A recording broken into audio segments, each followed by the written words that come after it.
نصلي ونسلم على رسوله الكريم أما بعد فأعوذ بالله من الشيطان الرجيم بسم الله الرحمن الرحيم ومن يعظم شعائر الله فإنها من تقوى القلوب صدق الله العظيم وبلغنا رسوله النبي الكريم الأمين ونحن على ذلك لمن الشاهدين والشاكرين والحمد لله رب العالمين. حمد و ثنا کے بعد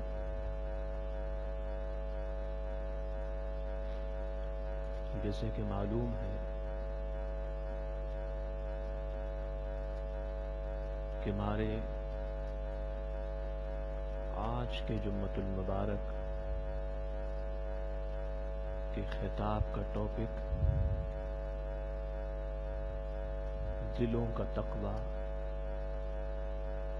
the piety of hearts، دلوں کا تقوی ہے۔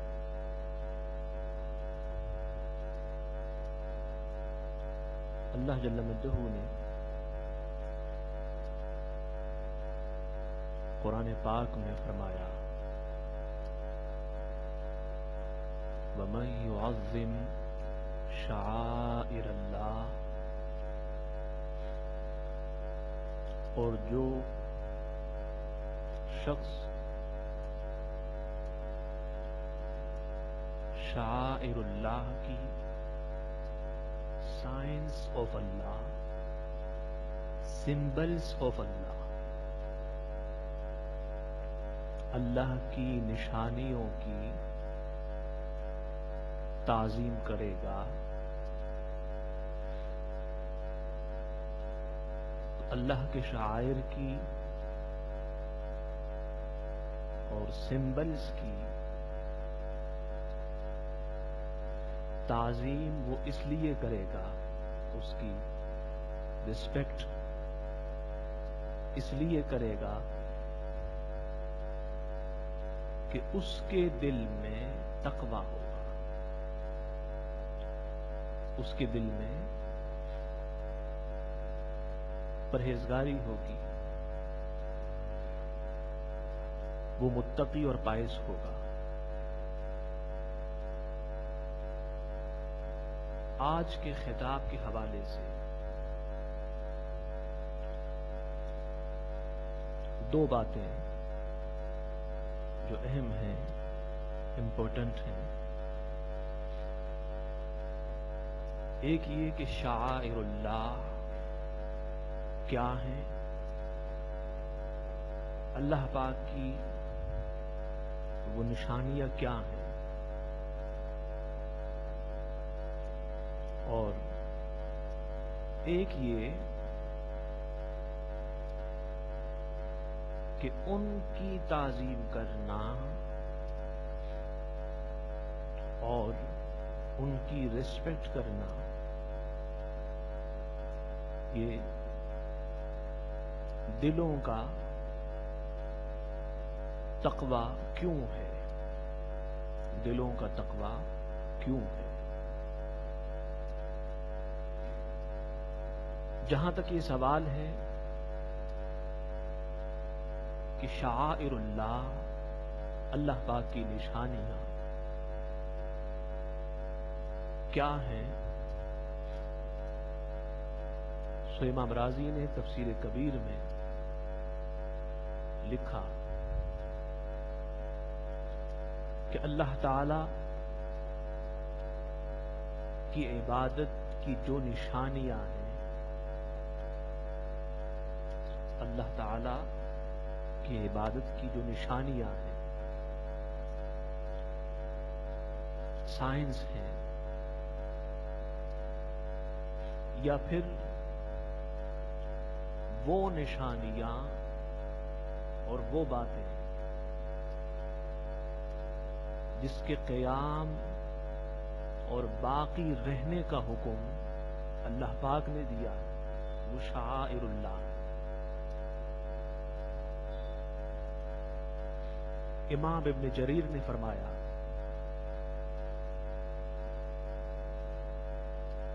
کہ شعائر کے معنی وہ نشانیاں اور وہ سائنس ہوتی ہیں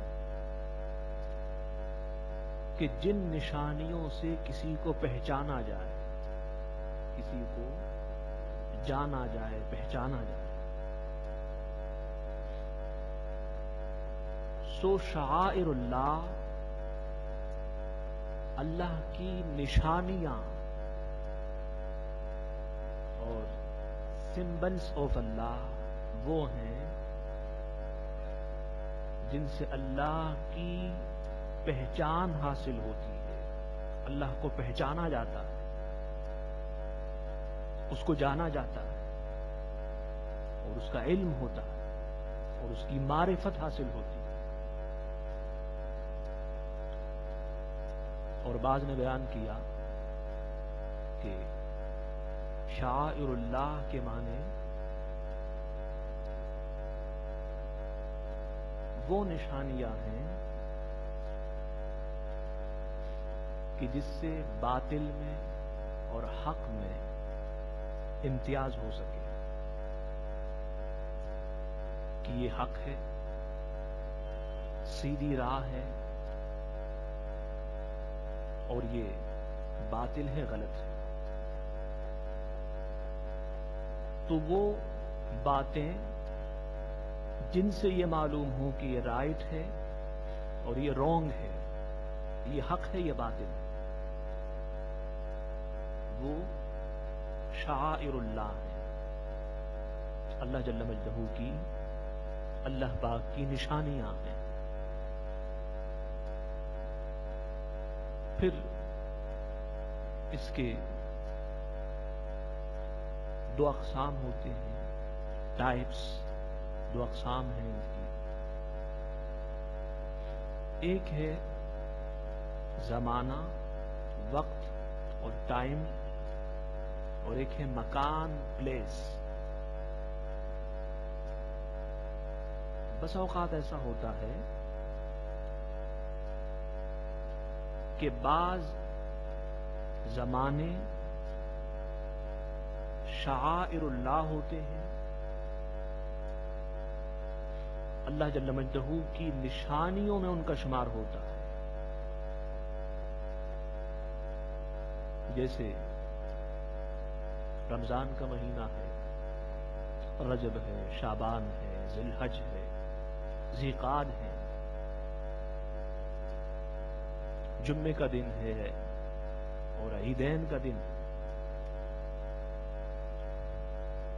تو یہ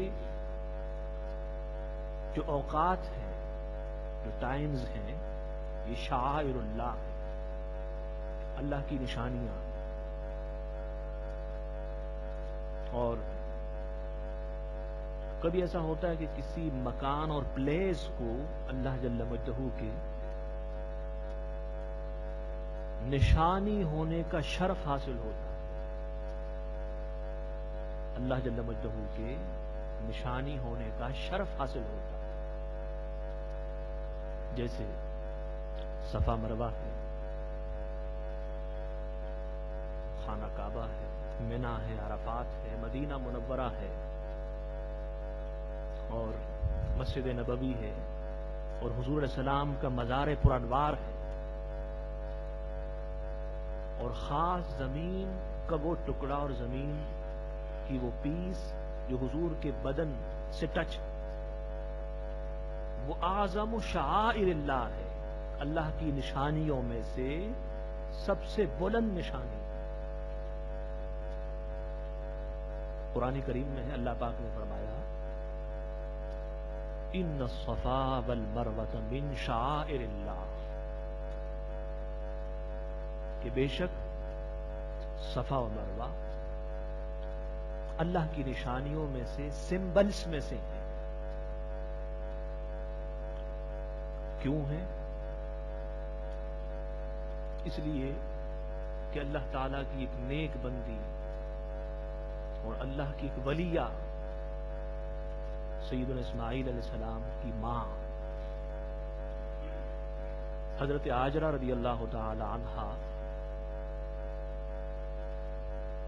پانی کی تلاش میں دوڑی تھی صفا و مروہ کے درمیان. تو چونکہ وہاں کے ذرات سے ان کے پاؤں مبارک لگے تو ان کو اللہ جل مجدہ کے نشانیوں میں شمار کیا گیا. تو حضرت ہاجرہ رضی اللہ تعالی عنہا کے قدم مبارک اگر کچھ وقت کے لیے لگ جائیں تو وہ اللہ کی نشانی ہو جائے تو مکہ مکرمہ کی وہ گلیاں اور مدینہ منورہ کی وہ گلیاں اور راستے جہاں سے خدا جانے حضور علیہ السلام کا گزر کتنی بار ہوا، حضور آئے اور گئے، تو کیا ان کا شمار اللہ کی نشانیوں میں نہ ہوگا؟ ایک طرف حضرت ہاجرہ رضی اللہ تعالی عنہ کے قدم تھوڑے سے وقت کے لیے لگ گئے، تو اللہ پاک نے ان کو اپنی نشانیوں میں شمار کیا.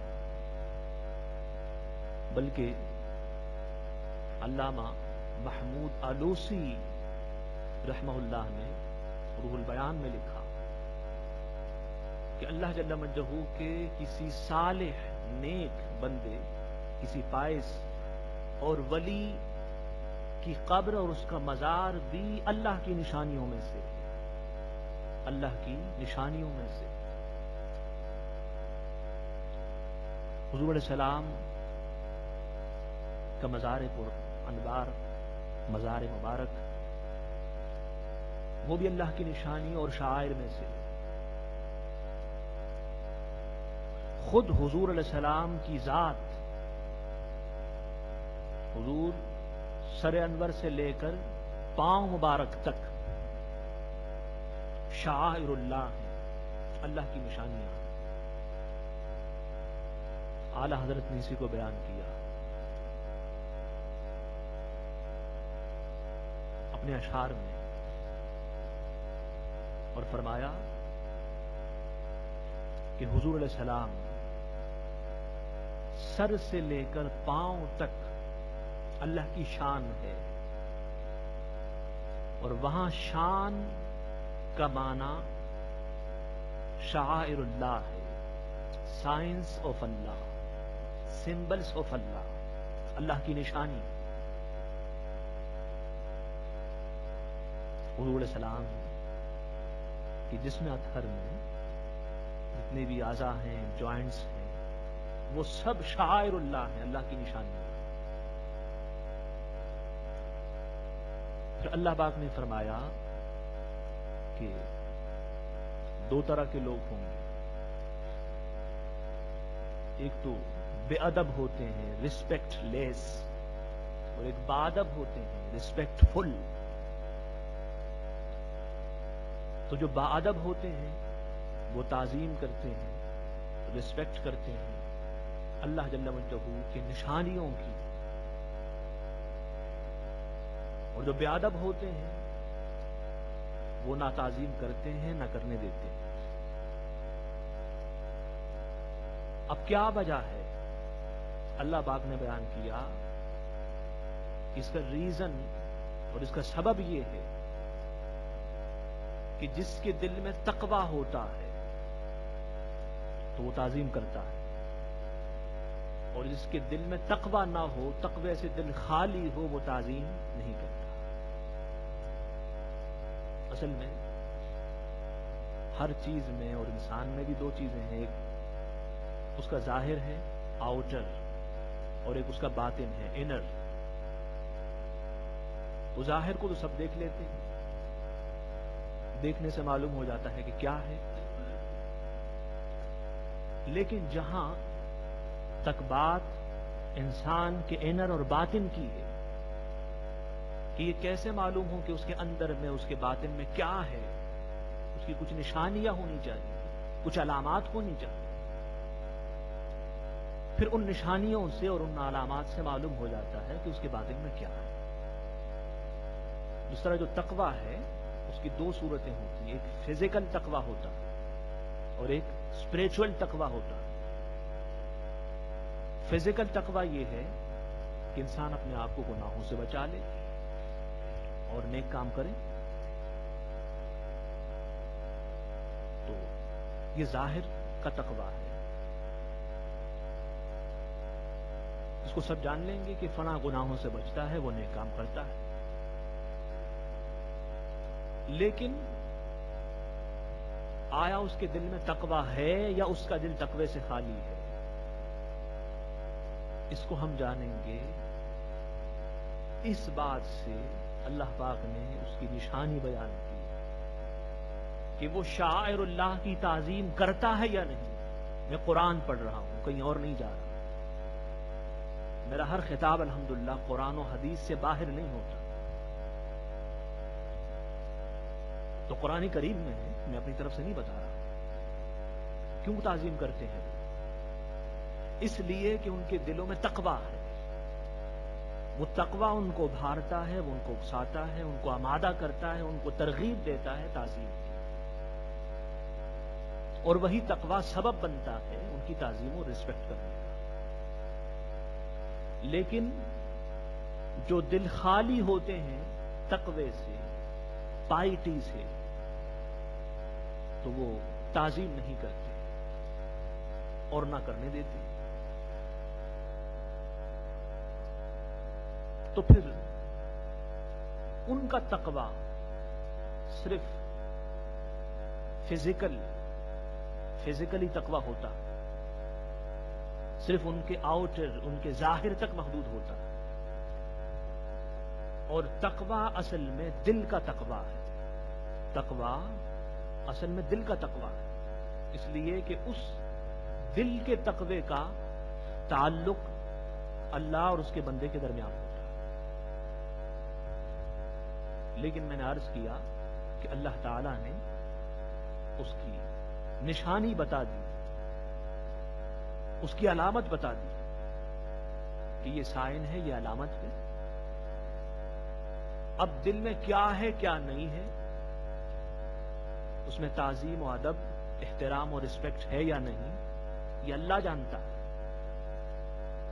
اس لیے کہ دل کا حال اللہ جانتا ہے. اب ہمیں کیسے معلوم ہوگا؟ تو اللہ تعالیٰ نے ہمیں ایک نشانی بتا دی کہ آپ دیکھیں کہ اگر وہ شاعر اللہ کی تعظیم کرتا ہے تو سمجھ لو اس کے دل میں تقویٰ ہے، اور تعظیم نہ کرے تو اس کا دل تقوی سے خالی ہے. صحابہ کرام رضوان اللہ تعالی علیہم اجمعین کی زندگی اور ان کی لائف کی آپ سٹڈی کریں، اس کو پڑھیں تو آپ پر یہ بات واضح ہو جائے گی کہ دل کا جو تقویٰ تھا اس میں صحابہ سے بلند مقام کسی اور کا نہیں. اب آپ دیکھیں صحابہ کرام رضوان اللہ تعالی علیہم اجمعین نے حضور علیہ السلام کی جو تعظیم کی، جو ادب کیا حضور کا، جو ریسپیکٹ کی، وہ نہ تو قیامت تک کوئی کر سکا نہ کوئی کر سکے. تو ان کی جو اسپریچول لائف ہوتی ہے، روحانی زندگی ہوتی ہے، پھر یہی تعظیم اور یہی ادب اس جو اسپریچول پاور ہے، روحانی پاور ہے، اس کو ڈیولپ کرتا ہے، اس کو بڑھاتا ہے. ادب اس کو بڑھا دیتا ہے، اور بڑھاتے بڑھاتے اس کو ملائک سے بھی اونچا اور اعلی مقام حاصل ہوتا ہے. یہی وجہ ہے کہ امیر المومنین سیدنا ابو بکر صدیق رضی اللہ تعالیٰ عنہ کا مقام سیدنا جبریل علیہ السلام سے بھی بلند. حالانکہ حضرت جبریل کا مقام ملائک میں سب سے زیادہ ہے، وہ ہائی لیول کے، لیکن صدیق اکبر رضی اللہ تعالیٰ عنہ کا مقام ادب وہ ہے جہاں تک انسان تو انسان، اللہ کے ملائک بھی نہ پہنچ سکے، اللہ کے ملائک بھی نہ پہنچ سکے۔ اور صحابہ کرام نے حضور علیہ السلام کی تعظیم اور رسپیکٹ اس وقت بھی کی جب حضور علیہ السلام حیات تھے، اور اس وقت بھی کی جب حضور علیہ السلام کا وصال ہو گیا، آپ نے دنیا سے پردہ فرمایا۔ صحیح بخاری میں 24واں پارہ ہے، باب ما یذکر فی الشیب میں یہ حدیث آتی ہے۔ حضرت ام سلمہ رضی اللہ تعالی عنہ کے پاس حضور علیہ السلام کے کچھ بال مبارک تھے، یہ صحیح بخاری کی حدیث سنا رہا ہوں آپ کو۔ حضور علیہ السلام کے بال مبارک تھے، تو صحیح بخاری کے الفاظ ہیں، اذا اصاب الانسان عین او شیء بعث الیہ ہا مخضبۃ، کہ اس وقت جب بھی کسی کو نظر لگ جاتی یا کوئی بیمار ہو جاتا، تو جس کو نظر لگی ہو یا جو بیمار ہوا ہو، وہ خود یا اس کے گھر والے ایک برتن لے جاتے ام المومنین سیدتنا ام سلمہ رضی اللہ تعالی عنہ کے پاس، اور ام سلمہ رضی اللہ تعالی عنہ اس پانی میں حضور علیہ السلام کے بال مبارک ڈبو دیتی۔ جب پانی حضور کے بالوں سے ٹچ ہو جاتا، پھر وہ پانی اس بیمار کو پلا دیا جاتا، تو اللہ تعالیٰ اس کو شفا عطا فرماتا۔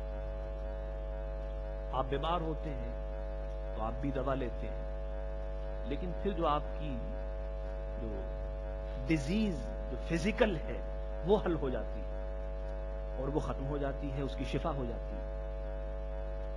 لیکن جہاں تک آپ کی روحانی اسپریچول ڈیزیز ہیں، روحانی بیماریاں ہیں، اس کا علاج کسی ڈاکٹر اور طبیب کے پاس نہیں۔ تو جب وہ حضور علیہ السلام کے بال سے ٹچ ہوا پانی پلا دیتے اس کو، تو وہ بیمار روحانی بیماری سے بھی نجات پا لیتا اور جسمانی بیماری سے بھی نجات پا لیتا۔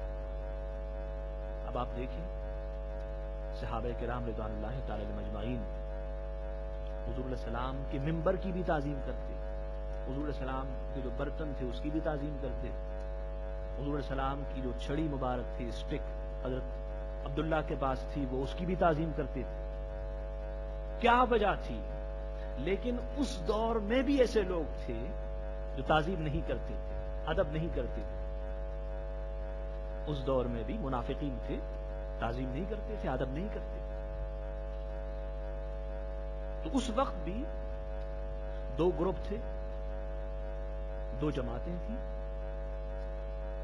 ایک تعظیم کرنے والے باادب صحابہ اور ایک تعظیم نہ کرنے والے بے ادب منافقین۔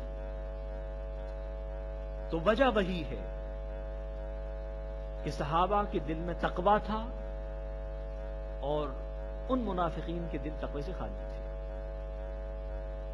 تو جہاں تقویٰ ہوگا، جہاں پائیٹی ہوگی، وہاں تعظیم ہوگی، وہاں تکریم ہوگی، اللہ کی بھی، اللہ کے رسول کی بھی، اللہ کے دین کی بھی، اور اللہ کے انبیاء کی بھی، اور ملائک کی بھی، اور اولیاء کی بھی، اور اللہ کی کتابوں کی بھی۔ بات اصل میں جو خاص پیغام دینا تھا امت مسلمہ کو، وہ یہی کہ اصل تقویٰ وہ دل کا تقویٰ ہے۔ دل کا تقویٰ پیدا کیجیے، اور کیسے پیدا ہوگا؟ اعلیٰ حضرت نے اس کو بیان کیا کہ ان کے نقش پا پہ غیرت کیجیے۔ حضور علیہ السلام کے پاؤں مبارک پہ جب آپ غیرت کریں گے، اس کی بھی تعظیم کریں گے، تو دلوں میں تقویٰ پیدا ہوگا۔